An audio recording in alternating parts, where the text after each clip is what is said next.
皆さんこんにちは。木村直樹です。富士 T4 買って3、4ヶ月経つんですけども、富士フィルムの X-T4、他の富士フィルムのカメラもそうなんですけど、設定できる項目が自分なりのそのカスタムできるメニュー項目っていうのが3つございまして、1つはマイメニュー、それから FN ボタン、もう1つがクイックメニュー。で、今回はマイメニューと FN ボタンの方をご紹介していきたいと思います。で、こちらに T4 がございまして、T3 の方、T2 の方も多分参考になると思います。それから、E シリーズなんか特にこのね、FN ボタンのボタンの数は少ないんで、タッチがかなり重要な役割を果たしてくると思うんですよね。この十字キーもないんで。なので、ちょっと違うモデル使ってるよっていう方もきっと参考になると思いますので、ぜひご覧くださいっていう感じでございます。まずですね、マイメニュー、メニューを押すと、マイメニューを登録すると、ここに行くんですよ。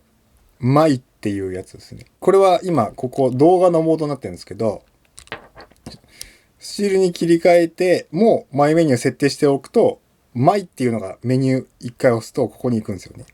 で、マイメニュー設定してないと、ここに多分行くんだな。それかここに行くんですよね。で、マイメニューっていうのを、ここのですね、基本設定のマイメニュー設定から登録、順序変更、削除っていうんで、いけるんですよ。で、マイメニュー設定登録できる項目っていうのが、ほとんど、全部は、メニューの中にあるほとんど全部の項目ができますよっていうことで、で、メニューの中にない表示設定っていうのも、このマニュアル時モニター露出反映、ナチュラルライブビュー、この辺多分フラッシュ使う時の話だと思うんですけど、あとフレーミングワイドっていうのも、マイメニューの方に登録できると。だから結構できる。で、これ動画と写真で違うんですよ。ちなみに動画だと、マイメニュー設定、動画もそうですね。ほとんどのメニューが全部できるっていう感じですね。ここの。はい。動画と写真別個でそれぞれ僕は登録していて、まず写真の方からいきましょうか。まず T4 からボディ内手ブレ補正が追加されて、多分 S10 の方もそうなんですけど、オールドレンズとかサードパーティー製の電子設定のないレンズ、セブンアーティスタンズとか、そういう中華系のレンズとか使ってる方って、このレンズの焦点距離に応じて、そのボディ IS の効き具合が変わるんですよ。で、ボディ IS のこの設定と実際つけてるレンズの画角が違うときに、三脚に例えば据えてんじゃないですか。それでもなんかガクガクしたりするんですよね。それはここが合ってないからなんですよ。だからこれ絶対合わせなきゃいけなくて、オールドレンズとか、純正じゃないレンズ使ってるとき。なので、M マウントレンズとか使ってるときもそうなんですけど、で、これは APS-C 用の画角で、ここに入力します。はい。で、レンズを付け替えたら、僕はマイメニューに行って、今 12mm だったら200mm にしたから 200mm にこれ変えよう。っていう風にしないと、この IS を使ったときにブレてしまいますよっていうので、マイメニューのまず一番最初に僕は焦点距離を入力するのを入れてます。で、これがね、カスタム設定、オートフォーカスのやつなんで、オートフォーカスそこまで使わないんですけど、一応、オートフォーカスこれいいなと思って使ってる。で、セルフタイマーもよく使う。シャッター方式は、これも、使うじゃないですか。はい。で、インターバルタイマー、多重露出、フレーミングガイド。このようになっています。で、あとはその AF モードですね。オールなのか、ゾーンなのか。子供とか撮るときゾーンがいいらしいんですけど。っていうのが、スチールの方の、項目でございます。で、動画の方は、これも一番最初は、そのボディ IS が来たとき、ボディ IS の動作をちゃんとするための、もう、レンズを変えたら、マウントアダプさせていく。純正だったらいじんなくていいんですけど。でそれからオートフォーカス、例えばジンバルとかで、撮ってて、その追従性と保持性、ここね、カスタムすると、レンズ変えるとね、それぞれ効きが違うんで、これを調整しながら、オートフォーカスでも大丈夫かなっていうのをやると結構うまくいきます。はい。だから、例えばね、古いレンズ 23mmF1.4 とか 35mmF1.4 とか、こっちだと、遅いとか言うんだけど、音はうるさいんだけど、これで設定すれば別に遅くないんですよね。全然、マスタープライムレンズの、全然、オートフォーカス全然大丈夫っていう感じですね。動画でね。はい。で、その次から、動画の、4K なのか、フレームレート何にするのか、ビットレート何にするのかっていう3つが全てここに入っております。で、もちろんログ撮影にも瞬時に変えたいんで、それも入ってます。で、ハイスピードレック入ってます。で、ハイスピードレックは FN ボタンの方に登録していた時期もあったんですけど、ちょっと押しちゃった時に気づいたらオンになってるとかっていうことが何個かあって、こうオンにするじゃないですか。で、オンの中でこう選ぶメニュー項目に行くんですよ。これ FN ボタンに登録してもここに飛ぶんで、だったらまあ、そのミスタッチがないような、前メニューの方にしようっていうことでなっちゃいましたね。はい。で、HDMI 出力情報表示っていうのが次に来ております。で、これはですね、HDMI でこう、モニターとかに出すとするじゃないですか。そういう時に、この周りの項目を全部消すか、つけるかってやつですね。それが HDMI 出力情報表示で、人に見せるときはもちろん消した方がいいんで、それで結構頻繁にそれ変えるんですよ。自分で見たいときと人に見せるときとで変える。ライブ配信なんかでこれ使うときも、情報表示オンになってると、こういうのが出てきちゃうんで、画面に。それで結構頻繁に入れ替えるんで、ここに入ってます。で、その下はですね、もう全部マイクの設定ですね。まあこれ2ページ目だから、こっち行くんでもそんな変わんないだろっていうのももちろんあるんですけど、やっぱり何度か使ってる時に、基本的にオートなんですけど、風音電源とか、まあローカットとか、この辺はね、やっぱりここにマイメニューに入れとくと便利だなっていうので、ここに入れてます。はい。まあそこまでめちゃめちゃたくさん設定するっていうことはそこまでないかな。以上が、マイメニューの、僕の設定になります。で、もちろんこれはですね、クイックメニューだったりとか、FN ボタンとの兼ね合いでございまして、こう、複合的に考えて何がいいかなっていうのは、それもう、それぞれの方のですね、使用用途に応じて、まあいろいろなんですけど、僕のはこんな感じで、このマウントアダプター設定一番上にあるのかなりね、オールドレンズとかサードパーティー製のレンズ使ってる人はかなりいいと思います。で、オートフォーカスジンバルに乗せて、なんか一人でジンバルに乗せて撮るとかっていう時に、このカスタム設定もかなり上の方に入れておくといいと思います。この辺はね、かなり、この1ページ目はね、もうこれで絶対決まりだろうぐらいの自信を持ってますね、僕は。自信っていうか、もうこの UI が最高かなっていうふうに思ってます。これをね、FN ボタンとかに入れると、こう、入ってからいくつかこう選ぶ項目があるんですよね。これとかも。まさにそうだと思うんですけど、これも。だから FN ボタンに登録するとね、結構ね、ワンタッチでオンオフみたいなことができるものの方が FN ボタンとは親和性が高いのではないかっていうふうに僕は思ってるんですよね。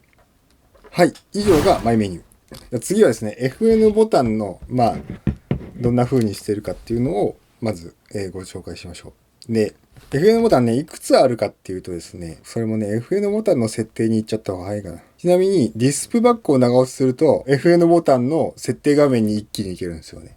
で、これ覚えると、僕はそのメニューからも確かいけるんだけど、多分ボタンダイヤル設定の FN ボタン設定ですね。はい。で、FN ボタンの他のマイメニューだったり、クイックメニューと違うところは、クイックメニュー例えば動画と写真、スチールで分かれてるんですよ。ファンクションボタンは分かれてないんですよ。だから、スチールのみの機能をファンクションボタンに割り当てた場合に、動画だと押しても反応しないっていう事態が起こります。で、動画の方がやっぱり写真よりも、使える細かい機能っていうのが少ないんで、まあ、どっちをメインに使うかにもよるんですけど、まあ、その辺はちょっと、そうですね。はい。で、結構僕は FN ボタンに関してはデフォルトの設定をそのまま T3 の時はバリバリ書いてたんですけど T4 から結構デフォルトいいなっていう風になってます。はい。で、登録できる数っていうのがまず物理ボタンで6個あるんですよね。こことこことこことこことここと。1っていうのがこのシャッターボタンの隣のこれですね。2っていうのがこの前で、これはね、結構ね、こう握った時にすごい押しやすい場所にあるから、なんか間違って押しちゃったりすることがある。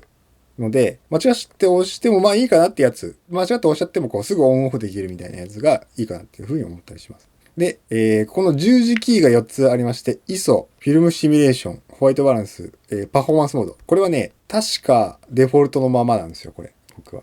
で、こう TFN ってやつがタッチなんですよ。タッチが4つあるんですよ。で、このタッチの概念は前、その T3 の時の FN ボタンの設定の時にも考え方をちょっと僕言ったんですけど、今回もまた紹介します。で、ここのボタンですね。AEL のボタン。で、AF オンのボタン。ここのダイヤルをここ押せるんですけど、押した時のやつ。で、クイックメニューのボタンも FN ボタンとして、だからクイックメニュー使わないっていう選択もまああるはあるんですよね。はい。で、その FN ボタンに設定できる項目っていうのがですね、まあざっとこのようになっておりまして、これもね、ほとんど本メニューから引っ張り出してきたようなものなんですけど、たまに入れらんないのがあるのと、写真だけでしか通用しないものがあるんですよね。これとかも動画のみの機能なんで、こっちのスチールモードに切り替えて使った場合に Flog View Assist は押しても何も反応しないみたいになります。ちょっと見せましょうか。上が僕は ISO オート設定にしてるんですよ。で、それがムービーモードになった時に押しても反応しないんですよね。ISO オート設定っていうのがそもそも写真だけのモードだからっていうことなんですよ。めちゃめちゃ話変わるんですけど、緩和球大っていうことでめちゃめちゃ話変わるんですけど、T4 以降にその動画でも使いやすくするっていう時に、動画はこのダイヤルとは別個で、シャッタースピードとかをダイヤル気にしないで決めますよっていうモードがあるんですよ。これですね、動画専用操作モード。これをオンにすると、ですね、シャッタースピードがね、これ変わんないんですよね。ISO も。なので、でも、このコマンドダイヤルでのみシャッタースピードを入れる。だから、GH5 みたいな感じになるんですよね。で、これいいなと思って、動画だと使いやすいなっていうふうに思っていて、ISO は何で変えるんだろう。パネルで。動画専用操作モードのこのタブが出るんだよな。まあ、とにかく、最初いいなと思ってたんですけど、僕はやっぱり、ダイヤルが好きだったという、ことで、その使いやすさで言うと賛否両論絶対あるんだけど、僕はスチールからムービーに切り替えた時に全く同じ設定である方がいいなっていう、まあ、T3 を使っていた頃の癖がそのまま反映されて、その動画専用操作モードっていうのは全部オフにしました。なので、基本的に ISO はダイヤルで変えるし、なんかね、ダイヤルで変える方がね、これね、なんかリアクションが欲しいんですよね、多分ね。まあ、こっちでもリアクションなのはそうなんですけど、こういう、うんってなった時にあっていう。で、Flog にした、ISO640 だっていうのが、やっぱり自分は快適だと思う体質なんだなっていう風に結論ですね。だから動画専用操作モードオフになりましたよ。それは結構一番最初の設定とは一番変わった部分はそれかなっていうふうに思います。じゃあ FN ボタンに何を設定しているかっていうところに戻りましょう。ディスプバック長押しですね。ディスプバック長押しで FN ボタンいきます。で、これがですね、僕は顔検出オンオフ。この瞳 AF オン。顔検出オフ。オンオフですね、要するにね。これにしてます。人間の時のオートフォーカス、それから人間じゃない時のオートフォーカス。こちらの FN2 は動画クロップ倍率固定モードです。これはね、地味な機能なんですけど、手ブレ補正つけるとクロップされるんですよ。ここ見えるかな？